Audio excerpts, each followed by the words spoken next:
আমাদের মানা কিছু অন্ধ কুসংস্কার। এক, বিড়ালের রাস্তা কাটা কখনো অশুভ হয় না। আগেকার দিনে গরুর গাড়ি যেত রাতে, আর তখন বিড়াল যদি তার সামনে দিয়ে চলে যেত তাহলে বিড়ালের চোখটা জলজল করে উঠত, আর গরু ভাবতো হয়তো এটা কোনো বড় জানোয়ার, তাই তারা এদিক ওদিক পালাতে শুরু করত। ফলে পরিস্থিতিটা খারাপ হতো।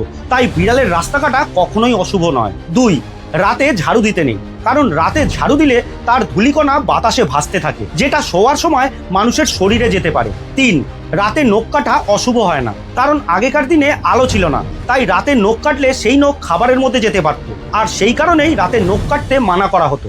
চার, দরজার সামনে লেবু লঙ্কা ঝোলালে ভূত পালায় না। এটা আগেকার সময় পোকামাকড় কীটপতঙ্গদের তাড়ানোর জন্য ব্যবহার করা হতো। পাঁচ, প্রদীপ জ্বালানো। প্রদীপ জ্বালালে ঘরের মধ্যে যে ব্যাকটেরিয়া থাকে তার প্রায় ৭৪% পর্যন্ত নষ্ট হয়ে যায়, তাই বাড়িতে প্রদীপ জ্বালানোর এটাও একটা কারণ।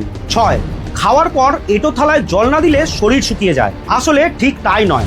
খাওয়ার পর এঁটো থালায় জল না দিলে সেই খাবার হাওয়ার সংস্পর্শে এসে শুকিয়ে গেলে সেটা পরবর্তীকালে মাজতে কষ্ট হয়, সহজে উঠতে চায় না, আর এটাই মেন কারণ। তাই যে কোনো জিনিসকে অন্ধভক্ত হয়ে মেনো না, প্রতিটা জিনিসের কারণ বোঝো যে এটা কেন হয়।